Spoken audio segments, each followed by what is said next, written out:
गोवर्धनोद्धार गोपरिपाल गोपाल कृष्ण हरे गोपिकलोला गोपाल बाल गोपाल कृष्ण हरे देवकी नंदन देवादिदेव गोपाल कृष्ण हरे वसुदेव नंदन श्री वासुदेव गोपाल कृष्ण हरे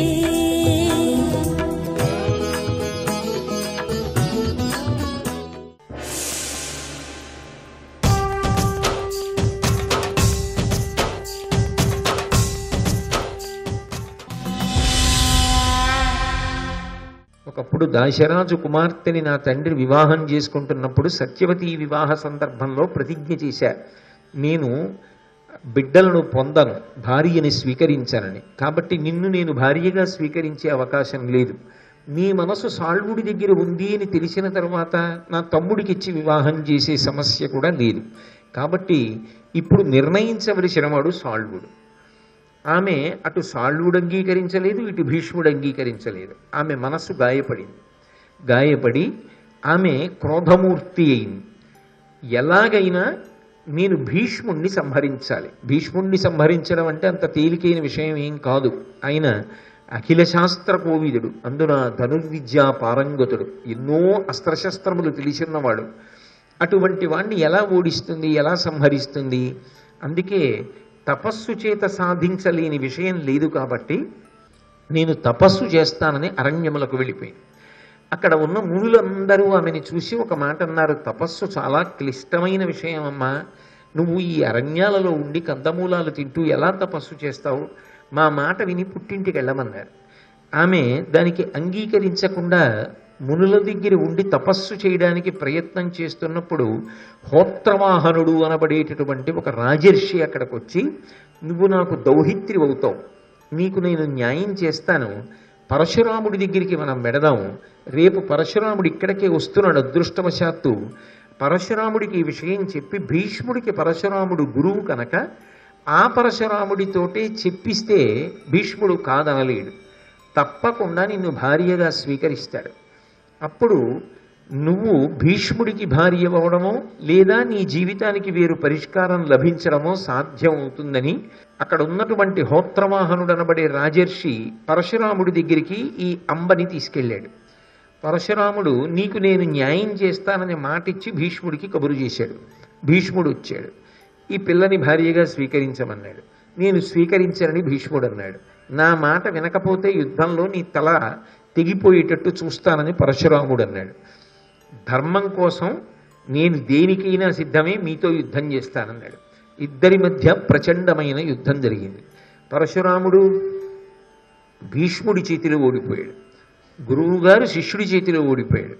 అమ్మ, ఓడిపోయాను కాబట్టి ఇప్పుడు నేను నా శిష్యుణ్ణి శాసించలేను, కాబట్టి ఈ సమస్యకి పరిష్కారం నేను చెయ్యలేనని పరశురాముడు వెళ్ళిపోయాడు.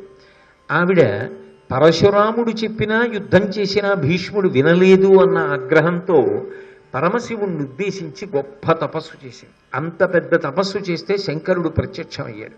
ఏం కావాలని అడిగాడు. నేను భీష్ముణ్ణి చంపాలని. అది ఈ జన్మలో సాధ్యం కాదు, వచ్చే జన్మలో నువ్వు భీష్ముణ్ణి చంపడానికి ద్రుపద మహారాజు గారికి కుమార్తెవై పుట్టి తర్వాత మగపిల్లవాడిగా మారుతావు. పుట్టినది కూతురుగా పుడతావు, తర్వాత మగపిల్లవాడి అవుతావు. అయిన తరువాత భీష్ముడి మరణానికి కారణమవుతావు. ఆమె ఎంత పగపట్టిందంటే, వచ్చే జన్మ వరకు నేను ఆగలేను, ఇప్పుడే మరణిస్తానని యోగాగ్ని యందు ఆమె శరీరాన్ని వదిలిపెట్టి ద్రుపద మహారాజు గారు యజ్ఞం చేస్తుంటే యజ్ఞకుండంలోంచి ఆమె కూడా ఆవిర్భవించి శిఖండి అన్న పేరుతో కుమార్తె అయింది. శిఖండి యొక్క అవతార ప్రయోజనం పూర్తయిపోయింది. అలా ఒక అంశలో రావడంలో ప్రయోజనం పూర్తయింది. అందుకే ఓఘవతీ నదీ తీరంలోకి కృష్ణుడు తన దగ్గర ఉండమని ఆ రాత్రి అడగలేదు. అశ్వత్థామ చేతిలో వెళ్ళిపోతే దేవకార్యం పూర్తయిపోతుంది. అందుకని శిఖండిని కూడా శిబిరంలో ఉండడానికే అనుమతించాడు. అక్కడతో శిఖండిని ఎందుకు ఓఘవతీ నదీ తీరంలో తన వద్ద ఉంచుకోలేదు కృష్ణ పరమాత్మ అన్న ప్రశ్నకి జవాబు లభించినట్లు. ఇక ఉపపాండవులు, ఈ ఉపపాండవులను కూడా కృష్ణుడు ఎందుకు రక్షించలేదు? ఇంత గొప్ప సంగ్రామం చేశారు కదా. చేసిన తరువాత అసలు ఆ ద్రౌపదీదేవి 5 పాండవుల ఎందుకన్నటువంటి బిడ్డలు వాళ్ళు. ధర్మరాజు గారికి ప్రతివింధ్యుడు, భీమునికి శృతసోముడు, అర్జునునికి శృతకీర్తి, నకులునికి శతానీకుడు, సహదేవునికి శృతసేనుడు ద్రౌపదీదేవి ఎందు జన్మించినటువంటి బిడ్డలు. ఇంత సామ్రాజ్యాన్ని గెలుచుకున్న తర్వాత నిజానికి వీళ్ళకి కదా పట్టాభిషేకం జరగాలి. ఈ ఉప పాండవులు కదా తరువాత సామ్రాజ్యానికి వస్తారు. అంటే ధర్మరాజు గారి పట్టాభిషేకం అయిన తర్వాత ఉత్తరాధికారులు అవుతారు. కానీ వీళ్ళ 5 ఏమైనా పటిమ లేని వారా అందామా అంటే 18 రోజులలో ఒక్కడు కూడా మరణించలేదు. అంత గొప్పవాళ్ళు. వీళ్ళకి వివాహాది సంస్కారములు పూర్తి కాలేదు. అందుకే ఈ 5 కూడా భార్యలు లేరు, ఇంకా పెళ్ళిళ్ళు కూడా అవలేదు. కానీ 18 రోజులు అంత గొప్ప యుద్ధంలో నిలబడి క్షేమంగా ఉన్నారు అంటే సామాన్యులైన వీరులు మాత్రం కాదు. అటువంటి 5 వీరులు మరణించారనుకోండి, ద్రౌపదీదేవి ఎంత ఏడుస్తుంది. ఇంత యుద్ధం అయిపోయిన తర్వాత 5 కొడుకులు పోయారు అంటే ఆవిడ ఎంత శోకిస్తుంది. పైగా తనని నమ్ముకున్నటువంటి పాండవులు 5 ఎంత ఏడుస్తారు. ఇది కృష్ణ పరమాత్మకి తెలియదా? అవతల అభిమన్యుడు మరణించాడు, ఘటోత్కచుడు మరణించాడు. యువతల ఈ 5 ఉప పాండవులు ఒకే రోజు మరణించడాన్ని కృష్ణ పరమాత్మ అడ్డుకోలేదు. అడ్డుకోవాలి అని ఆయన అనుకుంటే తనతో పాటు ఓఘవతీ నదీ తీరానికి తీసుకెడతాడు ఏదో ఒక మిష పెట్టి. కానీ ఆయన అలా తీసుకెళ్ళలేదు అంటే ఆయన రక్షించడం విషయంలో భిన్నాభిప్రాయంతో ఉన్నాడు అని గుర్తు. మరి ఇంతమంది శోకమునకది కారణం అవుతుంది అని తెలిసి కూడా కృష్ణ పరమాత్మ ఉప పాండవులను రక్షించకపోవడానికి ప్రధానమైనటువంటి కారణం ఏమైనా ఉన్నదా అంటే దానికి మహాభారతం మొత్తం 18 పర్వాలు పరిశీలించిన జవాబు కనపడదు. కానీ మార్కండేయ పురాణంలో మాత్రం దీనికి సంబంధించి ఒక పరిష్కారం కనపడుతుంది. అందులో విశ్వామిత్ర మహర్షి సత్యహరిశ్చంద్రుడు, ఆయన భార్య చంద్రమతీదేవి వీళ్ళిద్దరినీ అనేక కష్టాలు పెట్టాడు. ఆయన కష్టాలు పెట్టాడు అంటే క్రౌర్యంతో కాదు, హరిశ్చంద్రుని యొక్క సత్యనిష్ట లోకానికి వెల్లడి చెయ్యాలి అనుకున్నాడు. అలా చేసిన ప్రక్రియలో ఏమైందంటే హరిశ్చంద్రుడు చంద్రమతీదేవి పడినటువంటి ఇడుములు, వాళ్ళు పడ్డ కష్టాలు ఎంత దారుణమైనవో అందరికీ తెలుస్తుంది. నిజంగా వాళ్ళు పడ్డ కష్టాలు, హరిశ్చంద్రుడు తనని తాను అమ్ముకోవడం, భార్య నమ్మడం, అబ్బో వాళ్ళు పడ్డ కష్టాలు అలా ఉంటాయి. అమ్మేసిన తరువాత హరిశ్చంద్రుడు చంద్రమతీదేవి కాశీపట్టణంలో ప్రవేశిస్తున్నప్పుడు తన చేతిలో ఉన్న మునికోల బెత్తం వంటి దానితో చంద్రమతీదేవి యొక్క చేతి మీద కొట్టి కాశీపట్టణంలోకి వెళ్ళమన్నాడు విశ్వామిత్రుడు. అది విశ్వే దేవతలనే 5 దేవతలు. ఆ 5 దేవతలు చూశారు. చూసి వాళ్ళు ఒక మాట అన్నారు, ఈ విశ్వామిత్రుడు ఎంత గొప్పవాడైనా సత్యనిష్ట కోసం నిలబడినటువంటి హరిశ్చంద్రుణ్ణి చంద్రమతీదేవిని ఇంత కష్టపెట్టాడే, ఇంత బాధ పెట్టాడే. బాధ పెట్టడమే కాకుండా వాళ్ళని అమ్మేసి కాశీపట్టణంలోకి వెడుతుంటే అటువంటి మహాతల్లి, అంతటి మహాపతివ్రత సాధుశీల ఆవిడ చేతి మీద బెత్తం పెట్టి దెబ్బ వేశాడే, ఈయనకి దేవతలు కరుణిస్తారా? ఈయన ఉత్తమమైనటువంటి లోకాలు పొందుతాడా అసలు అన్నారు. ఇది విన్నాడు ఆయన. విని విశ్వామిత్రుడా విశ్వే దేవతల వంక తిరిగి, మీరు మానవుల పట్ల ఎక్కువ ఆదరణ ప్రకటించి నేను ఏ కార్యం చేస్తున్నానో ఎందుకు చేస్తున్నానో ఏమీ తెలియకపోయినా నన్ను ధిక్కరించి చులకన చేసి మాట్లాడారు. కాబట్టి మీరు వెళ్ళి 5 మనుష్యకాంత కడుపున పుట్టండి, భూలోకంలో మనుష్యులుగా పుట్టండి అన్నాడు. అంటే వాళ్ళు విశ్వామిత్రుడి కాళ్ళ మీద పడి, నువ్వు చేసిన పని బాహ్యంలో చూడడానికి చాలా బాధాకరంగా ఉంది, ఎవరైనా అంతే కదా అంటారు ఆ సందర్భంలో.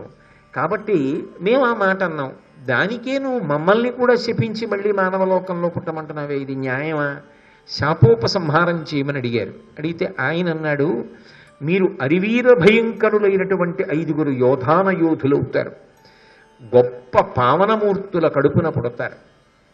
కానీ మీరు పెళ్ళిళ్ళు మొదలైన సంస్కారాలు అవ్వకుండానే దేవతా కార్యాన్ని తీర్చి కొంతకాలం మాత్రమే భూమి మీద ఉండి ఎక్కువ కాలం ఉండవలసిన అవసరం లేకుండా మళ్ళీ తిరిగి వచ్చేస్తారు విశ్వేదేవతలుగా. అందుకని భూమి మీదకి వెళ్ళండి అన్నాడు. ఆ 5 విశ్వేదేవతలు ఉపపాండవులుగా వచ్చారు. ఈ ఉపపాండవులకి ఈ కురుక్షేత్ర సంగ్రామం అయిపోయిందనుకోండి, వివాహ ప్రయత్నాలు అవి మొదలవుతాయి, సహజం కదా అది. అందుకని వాళ్ళ 5 పెళ్ళిళ్ళు అవ్వకుండా ఏ సంస్కారం పొందకుండా వాళ్ళు వచ్చినటువంటి ప్రధానమైన కార్యం ధర్మానికి దన్నుగా నిలబడ్డాం. అందుకే పాండవుల యొక్క కుమారులుగా కురుక్షేత్ర సంగ్రామ భూమి యందు వాళ్ళు చెయ్యవలసినటువంటి కర్తవ్యాన్ని వాళ్ళు పూర్తి చేసేశారు. ఇక వాళ్ళు ఉండవలసిన అవసరం లేదు. అందుకని వాళ్ళు తిరిగి వెళ్ళిపోవాలి. అందుకే ఆ 5 తాను రక్షణ చేసినట్లయితే తర్వాత పాండవులు వివాహాది ప్రయత్నములు చేస్తారు. విశ్వామిత్రుడిచ్చినటువంటి శాపం తీరిపోవాలి, వాళ్ళు విశ్వేదేవతలుగా వెళ్ళిపోవాలి. కాబట్టి కృష్ణ పరమాత్మ వాళ్ళని తనతో పాటు ఆ రోజు రాత్రి ఓఘవతీ తీరంలో ఉంచుకోవడం చెయ్యలేదు. ఆయన ఏది చేసినా సమస్తము తెలుసున్నవాడిగా, సర్వజ్ఞుడిగా, పరమేశ్వరుడిగా, దైవంగానే ప్రవర్తించాడు. అందుకే ఆయన చేష్టితములు ఏమున్నాయో అవి ఏవి కూడా అనుకరించడానికి యోగ్యమైనవి కావు. మహానుభావుడు. ఆయన చెప్పిన మాట వినడం, ఆయన చెప్పినది ఆచరించడం చేత మనం ఉత్తీర్ణులమై జీవితంలో పండగలమేమో కానీ కృష్ణ పరమాత్మ చేసిన పనులులా చెయ్యడం ఎవరికీ సాధ్యం కాదు. అందుకే మీరు చూడండి, పసిపిల్లవాడిగా ఉన్నప్పటి నుంచి కూడా పరమాద్భుతమైనటువంటి లీలలన్నీ చేశాడు. అదే రామావతారంగా వచ్చాడు అనుకోండి, అదే పరమాత్మ కేవలము భగవానుడిగా ప్రవర్తించాడు. ఒక ప్రాకృతమైనటువంటి నరుడు ఎలా ప్రవర్తిస్తాడో అలాగే ప్రవర్తిస్తాడు. కృష్ణుడి విషయం అలా కాదు.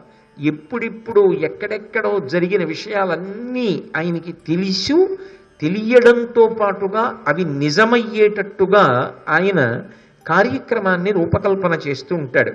దాని చేత ఆయన యొక్క సర్వజ్ఞత్వం, ఆయన సాక్షాత్తు భగవానుడు అన్న విషయం, ఆయనని నమ్ముకున్న వారిని ఆయన ఎంత కాపాడగలడు అన్న విషయం 1కి 10 మాటలు నిరూపణ అవుతుంటుంది. అది కృష్ణ పరమాత్మ ఓఘవతీ నదీ తీరంలో పాండవులను సాత్యకిని తన వద్ద ఉంచుకొని రక్షించినటువంటి పరమాద్భుతమైనటువంటి వైనం. ఇది అనితర సాధ్యము. అది భగవానుడు తప్ప అన్యులు కాపాడగలిగినది కాదు. సరే, ఆ విధంగా రక్షించాడు. ఆ తర్వాత ఇదే అశ్వత్థామ అర్జునుడు వెళ్ళినప్పుడు అర్జునుడి మీద బ్రహ్మశిరోనామకాస్త్రాన్ని ప్రయోగించాడు. అర్జునుడు కూడా అదే అస్త్రాన్ని ప్రయోగించి 2 అస్త్రములను ఉపసంహారం చేయవలసి వచ్చింది. అపాండవమైపోవాలని పాండవ పత్నులే కాదు, పాండవులకు సంబంధించినటువంటి వారి ఇల్లాళ్ళు ఎక్కడుంటారో వాళ్ళ గర్భములేవి నిలబడకూడదు అని చెప్పి మనసులో సంకల్పం చేసి అస్త్రాన్ని అభిమంత్రించి విడిచిపెట్టాడు బ్రహ్మాస్త్రాన్ని. ఒకే ఒక్క నలుసు ఇంకా మిగిలింది ఎవరు అంటే ఉత్తరాగర్భంలో పరీక్షిన్ మహారాజు గారు ఒక్కడే ఉన్నాడు. ఆయన కూడా దగ్ధమైపోయేటటువంటి సమయం ఆసన్నమైంది. అప్పుడు కృష్ణ పరమాత్మ ఒక మాట అన్నాడు, పాండవులకు వంశం లేకుండా చెయ్యాలని నువ్వు ప్రయత్నం చేస్తున్నావు. నువ్వు ప్రయోగించినటువంటి ఈ అస్త్రము చేత పాండవ సంబంధమైన వాళ్ళు ఎవరున్నారో వాళ్ళందరి యొక్క భార్యల గర్భములు కూడా జారిపోయాయి, గర్భస్రావములైపోయాయి. ఎవరికీ సంతు కలిగే అవకాశం లేదు.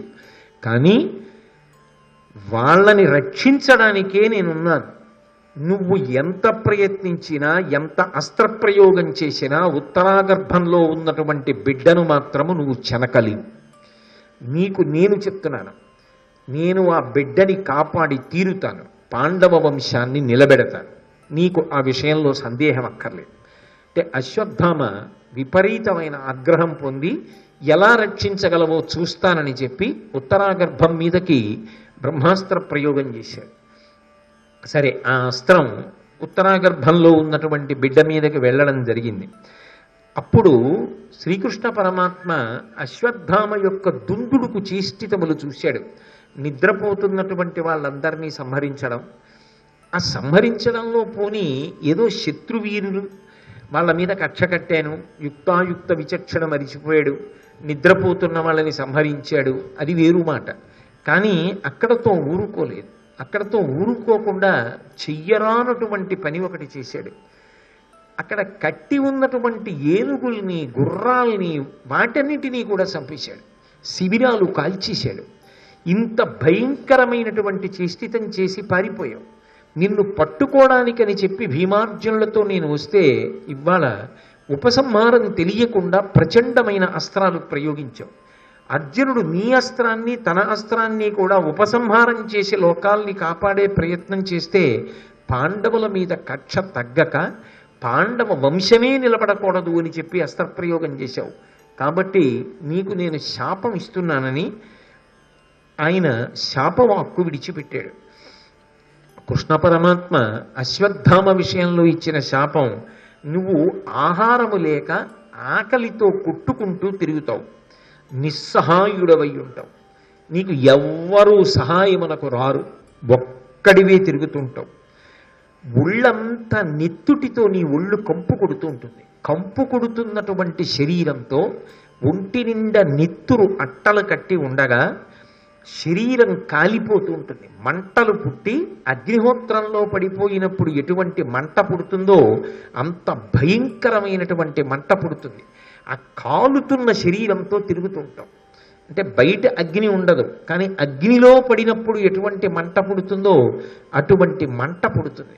పుట్టి అటువంటి మంటతో తిరుగుతావు. అలా 3000 సంవత్సరములు తిరుగుతావు. ఎందుకని అంటే చెయ్యరాని పనులన్నీ చేశావు. ఈ చేసిన పనులకు తగిన శాస్తి నువ్వు అనుభవించవలసింది. 3000 సంవత్సరముల అలా తిరగమని భయంకరమైనటువంటి శాపాన్ని ఇచ్చాడు. బహుశా భారతంలో అశ్వత్థామ పట్ల శ్రీకృష్ణ పరమాత్మ ఇచ్చినంత భయంకరమైన శాపం ఇంకెవరి విషయంలో ఇవ్వలేదు.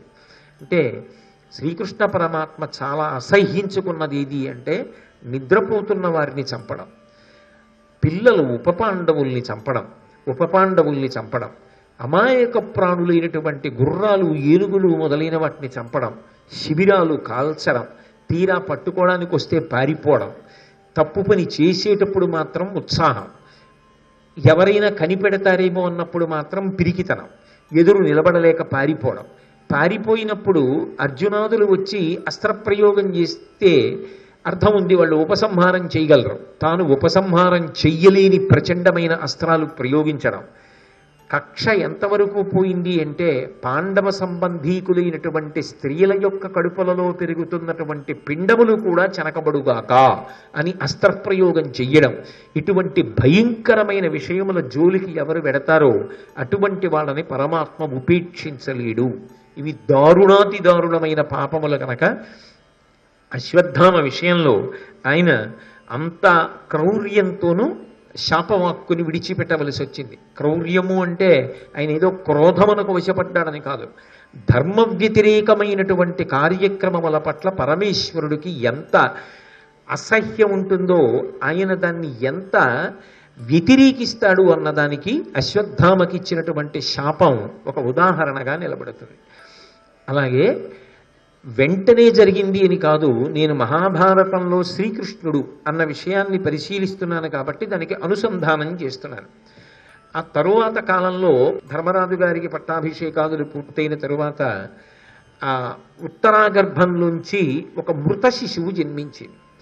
పిల్లవాడు పుట్టాడు, మగపిల్లవాడు అనుకుని అంతఃపురంలో ప్రకటించారు. అందరూ ఎంతో సంతోషపడిపోయారు, ఆనందపడిపోయారు. ఇంతలో వెళ్ళి చూస్తే ఆ శిశువు కదలటం లేదు, మృత శిశువు, మగపిల్లవాడు పుట్టాడు అంటే వంశం నిలబడింది అని ఆనందించారు. కానీ ఆయన ఒళ్ళంతా మాంసపు ముద్దలా అయిపోయింది, అస్త్రము చేత దహింపబడ్డాడు.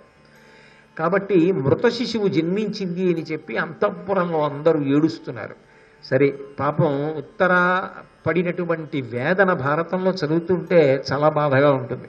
అభిమన్యుడు మరణించినప్పుడు అసలు సహగమనం చెయ్యాలనుకున్నాను, కడుపులో పాండవ వంశాంకురం ఉంది అని చెప్పి నేను శరీరంతో ఉన్నాను. కానీ ఇవాళ మృత శిశువు జన్మించింది, పాండవుల వంశమే నిలబడలేదని ఉత్తర ఏడుస్తోంది. సాక్షాత్ కృష్ణ పరమాత్మ యొక్క చెల్లెలు సుభద్ర, మరి ఆ సుభద్ర యొక్క కోడలే కదా ఉత్తర. కోడలికి ఇంత ఉపద్రవం జరిగిందని చెప్పి సుభద్ర ఏడుస్తోంది. కుంతీదేవి ఏడుస్తోంది, పాండవులు బాధపడుతున్నారు. ఆ సమయంలో కృష్ణ పరమాత్మ ద్వారకానగరం నుంచి హస్తినాపురానికి వచ్చాడు. అప్పుడు కుంతీదేవి, సుభద్ర, ఉత్తర వీళ్ళందరూ వెళ్ళి కృష్ణ పరమాత్మని ప్రార్థన చేశారు. పాండవులకు వంశాంకురం లేదు, ఇదే అంకురం. ఇది కూడా మృత శిశువుగా జన్మించాడు. నువ్వు భగవానుడివి, నువ్వు తలుచుకుంటే రక్షించగలవు, ఎలాగైనా ఈ మృత శిశువుని బ్రతికించవలసింది అని ప్రార్థన చేశారు. ఆయన మీరేమీ బెంగ పెట్టుకోకండని ఆ సూతికా గృహంలోకి, ఆ ఎక్కడైతే బిడ్డ జన్మించాడో ఆ గదిలోకి ప్రవేశించి ఆ మృత శిశువు నేల మీద పడుకోబెట్టబడి ఉండగా చూశాడు. చూసి కొన్ని మాటలు అన్నాడు ఆయన. పగరయడనైన నీ బుంకు పలకనేని సమర ముఖమున ఎన్నడు జలిత వృత్తి బిరిది కడుగిడనేని ఈ పిన్నవాని యంగమున జీవమీ ప్రొద్దయ అవహిల్లు. మహాత్ముల యొక్క సంకల్పాల బలం అలా ఉంటుంది. పరమేశ్వరుడు ఆయన సాక్షాత్, ఆయన చెయ్యలేనిది ఏముంటుంది? ఆయన ప్రతిజ్ఞ చేశాడు. ఆయన అన్నాడు, నాకు పరమశత్రువులైన వారి విషయంలో కూడా నేను అబద్ధమాడను అన్న విషయము నిజమైతే. రామాయణంలో ధర్మాత్మ సత్యసంధశ్చ రామో దాశరథిర్యది పౌరుషేచా ప్రతిద్వంద్వశరైనం జహిరావిణం అంటాడు లక్ష్మణస్వామి ఇంద్రజిత్తు మీద ప్రయోగించినప్పుడు బాణాన్ని. అది రామాయణానికి అంతటికీ కూడా మూలమంత్రమైంది. ఎందుకంటే రాముని యొక్క శీల వైభవాన్నంతటినీ ఆవిష్కరించింది. అలాగే భారతంలో కృష్ణ పరమాత్మ మీద ఏ అపోహలున్నాయో ఆ అపోహలన్నిటినీ కూడా చిట్ట చివర తన ప్రతిజ్ఞారూపంలో తొలగించాడు లోకానికి.